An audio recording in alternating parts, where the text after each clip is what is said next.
ovaj jedan malo veći model i jedan manji model, malo preciznije urađen i ovaj majstor je malo napravio greške, ali bitno je da radi. Nekako sam uspio da izvučem to što nisam mogao sam da uradim, mogu napraviti malo bolje. Znači razmatramo sad samo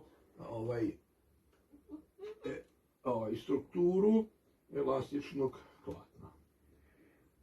Sad kad smo to apsolvirali, idemo na drugi deo. Sad to sve zaustavimo i jer to jako dugo trajalo dok se ne zaustavi. Probat ćemo sve da zaustavimo.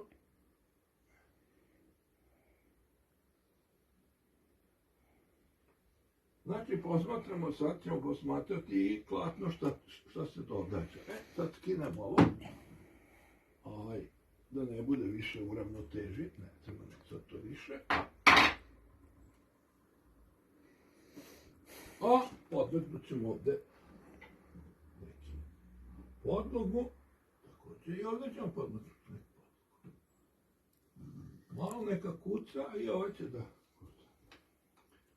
I sad ćemo dignemo ovaj tek koji je slične težine kao i onaj, znači zajedno sa letvom, je slične težine kao i onaj sa elastičnim klatnom i elastičnom strukturom. Podignemo ga za 100 mm. Znači za 100 mm podignemo i to radi. A ovdje ćemo podići samo za 10 mm.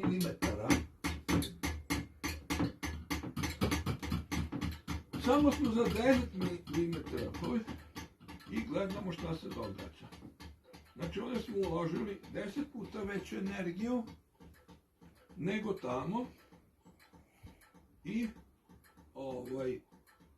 čak i kad prestane da radi imamo promenljivi pritisak i kasnije treba uložiti mnogo manje energije nego ovdje kad se izgubi to. Ovo bi sad morali dosta dugo čekati, otprilike 11 minuta da bi tamo trebalo preko 1 sat da čekamo da se opadne amplituda. Sad možemo vidjeti još jedan eksperiment. Ako bi sad digli nešto manje, sad morat ćemo sve da zaustavimo.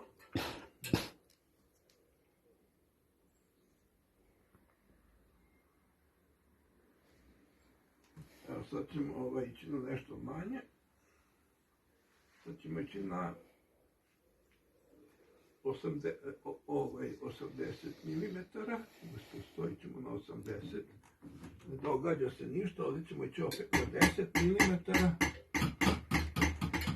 I ovo radi. Znači, podigli smo 8 puta veću energiju smo ovdje uložili i tamo se nešto događa, a ovdje je to daleko manje. Daleko manje. Sad, kako bi to sve malo pojasnili, kod malih ležaja ili kod sasvim malih ležaja kao što je spinner imamo male probleme jer su mali otpori. Kod većih ležaja kugličnih su veći problemi. A kod još većih ležaja su još veći problemi tehnički. Progresivno raste problem sa trenjem. Tako da ovdje imamo sad novo rešenje gdje je elastičnost se bolje pokazala. A onda naravno kod većih ležaja, pošto nemamo bolju soluciju u opticaju, dok nismo došli do ove elastične, tu stalno kod trljajući elementi moraju da menjaju smer, što čini velike gubitke. I možemo pokazati sad još jednu stvar. Možemo isto postaviti sad podlogu. Vidimo neki nakovanj. Inicijalnu energiju možemo posmatrati, evo ja ću zaustaviti malo više, neću ni koristiti manji model, nego samo veći. Znači možemo koristiti neki klipni mehanizam. I ovdje jedan čelični klipni mehanizam koji ima određen otpor. I evo sad zaustavimo. odnosno sve govorimo o tome koje su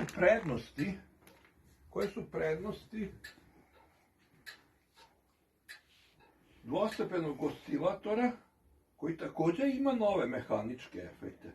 Znači, kad radi klatno radi poluga. Kad zaustavimo polugu, klatno radi dalje. I sad isto imamo te nove mehaničke efekte, ništa nismo izgubili. Kad radi poluga, klatno ne poprima to smo već vidjeli. Sad sve to umirimo. Stane. I sad probamo dati input, pošto za sad nemamo bolje rješenje. Dajmo ovdje input s ovim udarcem. To radi, ponovno da vratimo početnu poziciju. I isti input dajemo i ovdje. I ovdje nemamo efekat koji smo poslali tamo i ovo će se relativno brzo zaustaviti. To bi se isto dogodilo i sa ovim mehanizmom. Mislim da je to otprilike to.